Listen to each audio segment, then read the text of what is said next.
안녕하세요. 이츠인어프입니다. 미니멀 라이프를 시작할 초창기 가장 부러웠던 사람이 누구였는지 아시나요? 바로 혼자 사는 사람이었습니다.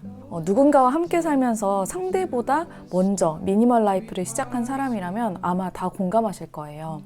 네, 저는 미니멀리스트인 룸메이트와 작은 공간을 공유하면서 살아가고 있습니다. 제 물건을 아무리 정리하고 줄여도 함께하는 사람이 맥시멀리스트라면 큰 난관에 봉착하게 됩니다. 그에게 꼭 필요한 물건의 범위가 정말 많이 넓기 때문인데요. 처음으로 미니멀 라이프를 시작하면 시원하게 비워버리고 텅 빈 공간을 보면서 수납장까지 통째로 비워내면서 속 시원함을 느끼는 것에 이제 중독이 되기 때문에 맥시멀리스트 가족이나 룸메이트에 대한 불만이 이제 쌓이게 됩니다. 이때 실제로 허락 없이 가족의 물건을 비워내거나 버리고 팔았다가 귀신같이 알아낸 가족으로 인해서 갈등과 싸움으로 번지게 되고 몰라 나만 하면 뭐해 하면서 미니멀 라이프라는 삶의 방식 자체를 포기하게 된 분들도 봤던 것 같아요. 정말 속상한 일이죠. 아무리 한솥밥을 먹는 식구라도 내 삶의 방식을 존중받고 싶듯이 상대의 라이프 스타일도 존중해야 된다고 생각을 합니다. 내 기준으로 필요한 물건들만 남기고 나머지를 몽땅 비워내는 것은 폭력적이고 이기적인 행위라고 생각을 해요. 하지만 제 아무리 맥시멀리스트라고 해도 미니멀리스트와 통하는 지점은 있기 마련이에요. 바로 가치 있는 좋은 물건을 사랑한다는 것이죠. 미니멀리스트는 가치 없는 것을 솎아내는 행위가 조금 더 익숙할 뿐이고 좋은 물건을 가려내는 그 기준이 좀 더 엄격하달까요? 이런 차이가 있는 것 같습니다. 그러면 많은 물건을 사랑하는 가족이나 룸메이트가 좀 더 그것들을 쾌적하게 소유할 수 있도록 물건을 솎아내는 작업을 도와주는 것은 서로에게 꽤나 가치 있는 일이라고 생각을 해요.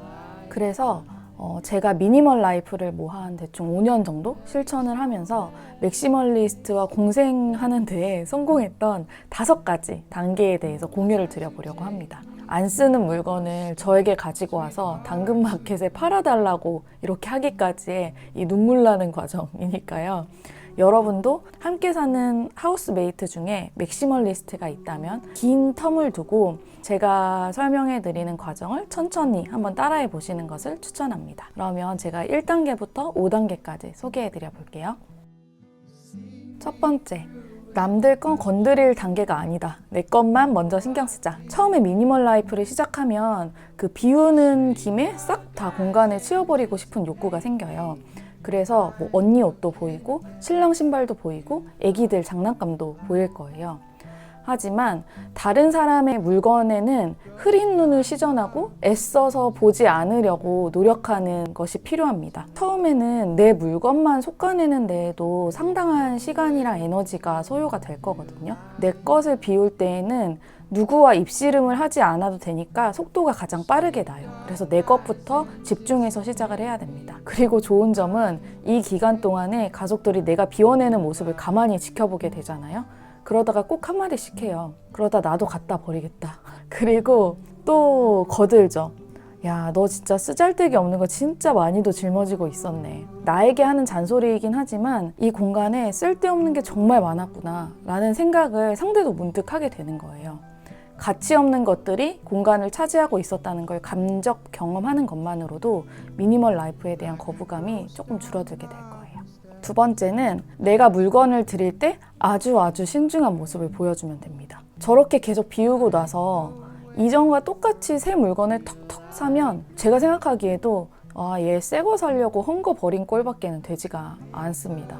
아마 그렇게 다시 살 거면 왜 비싼 돈 주고 산 거 왜 버렸어? 이런 볼멘 소리를 들을 수밖에 없을 거예요. 그래서 저는 일단 내가 한번 비운 카테고리의 물건에 대해서는 다시 물건을 드릴 때 굉장히 신중한 모습을 보였습니다. 이건 일부러 보여주려고 했다기보다는 옆에서 고민을 계속 엄청나게 많이 하고 살까 말까? 이거 살까? 이런 거를 진짜 한 100번쯤 물어보면서 자연스럽게 상대에게 노출이 된 것 같아요. 그렇게 고민하고 산 물건은 당연하겠지만 만족도가 되게 높을 가능성이 높죠. 진짜 이거 고민해서 샀더니 너무 좋다 라는 거를 충분히 과하게 표현하세요. 충동 구매가 아니었기 때문에 이 물건의 가치를 제대로 보고 샀다는 거를 막 홍보할 필요가 있습니다.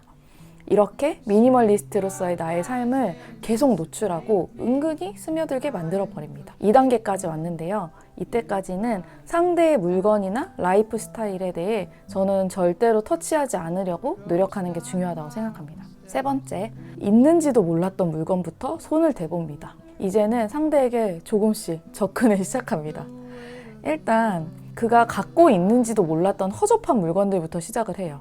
저는 남편의 아주 오래된 운동복부터 손을 댔는데요.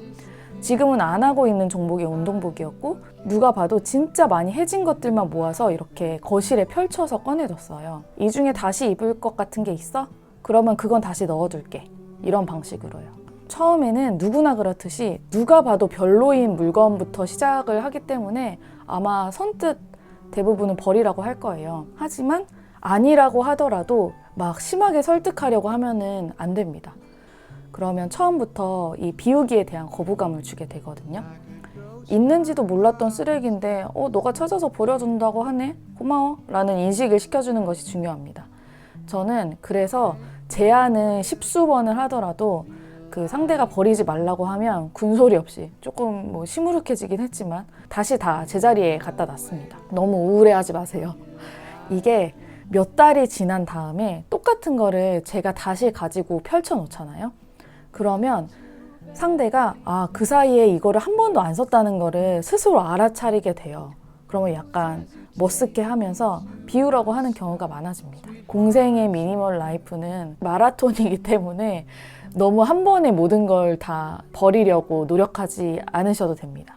이렇게 틈날 때마다 비우기 후보군을 추려서 주면 어느새 짐이 엄청 가벼워져 있을 거예요. 한 방에 비우는 것도 좋지만 조금씩 헐거워지는 기쁨을 상대의 물건을 통해서 느껴보세요. 가끔씩 버리라고 했던 것 중에 쓸만한 거는 당근으로 대신 팔아줘가지고 이 용돈으로 주면 진짜 되게 좋아하고 비우기가 좀 더 수월해진다는 팁도 드립니다. 네 번째, 새로운 물건을 산다고 할 때 귀찮은 걸 대신해주기. 무조건 안 된다고 하기보다 그가 이미 가지고 있는 것으로 대체할 수 있는 방법을 열심히 찾아주거나 아니면 새로운 물건을 삼으로써 가치가 떨어지는 기존의 물건을 비우겠다고 제안을 합니다. 이게 사실 귀찮게 느껴질 수도 있지만 저는 뭔가 물건에 몰랐던 쓸모를 발견해주는 게임 같아서 나름 재밌더라고요. 어제도 고양이가 전선이 모여져 있는 구석에 요즘에 자꾸 가더라고요. 그래서 그게 불안하다면서 전선 정리함을 주문하겠다고 하길래 물건을 비워서 이제 쓸모가 다해서 대기 중이었던 라탄 바구니가 생각났어요. 그 안에다가 전선을 넣어주고 정리해주니까 엄청 깔끔해지고 대만족하더라고요. 이렇게 몇 번의 경험을 하게 되면은 상대도 무언가를 드리기 전에 집을 먼저 같이 살펴보게 되는 것 같아요. 그래서 추천합니다. 5번째 단계는 미니멀 라이프 컨텐츠를 만드는 건데요. 제가 처음에 미니멀 라이프를 시작할 때는 미니멀리즘이라는 것이 지금처럼 막 대중적으로 알려진 개념이 아니기도 했지만 남편은 그쪽 분야에는 더더욱 관심이 없었기 때문에 제가 좀 유난을 떤다고 생각했을 수도 있을 것 같아요. 표현은 안 했지만 사실 남편뿐 아니라 제 주변에는 그 당시에 미니멀 라이프에 관심이 있는 사람 자체가 없었어요. 그래서 이걸 누구와라도 공유하고 싶은 마음에 블로그에다가 일기처럼 미니멀 라이프를 기록을 했거든요. 근데 그 컨텐츠를 되게 많은 분들이 공감해주고 댓글도 달리고 막 하더라고요. 그리고 최근에는 이런 제 라이프 스타일에 대한 유튜브도 이렇게 만들게 돼서 저와 비슷한 삶의 양식을 가진 분들이 제 컨텐츠를 또 봐주시고 댓글로 소통도 해주시니까 신랑도 제 컨텐츠를 막 보게 되면서 얘의 이 삶의 방식이 공감을 얻는 방식이구나 라는 생각을 하게 되는 것 같아요. 꼭 영상 콘텐츠처럼 품이 많이 가는 방식이 아니더라도 블로그 일기처럼 되게 심플한 방식으로 라이프 스타일에 대한 콘텐츠를 또 만들고 그걸 대중에게 공감을 얻으면 가족들도 내 라이프 스타일에 대해 한 번 더 관심을 갖게 되는 것 같아요. 그래서 저는 미니멀 라이프에 대한 작은 콘텐츠를 만들어서 공유를 해보시는 것을 추천합니다. 네, 오늘은 저와 같이 맥시멀리스트와 살면서 고군분투하고 계시는 미니멀리스트 동지들을 위한 그런 작은 팁들을 알려드렸습니다. 물건이 많은 게 무조건 나쁘고 또 텅텅 빈 게 좋은 거라고는 생각하지 않아요. 적재적소에 필요한 애정템들을 잘 가져오는 맥시멀리스트 가족들이 저에게 꽤나 도움이 된 적이 많거든요. 그렇기 때문에 각자의 삶의 방식을 잘 고수하면서 각자가 가진 강점을 상대에게 잘 나누어 줄 수 있었으면 하는 바람으로 이 컨텐츠를 찍어보게 됐습니다. 그럼 저는 다음에도 좋은 컨텐츠 가지고 또 유튜브로 찾아올게요. 이상 이츠 이너프였습니다. 안녕.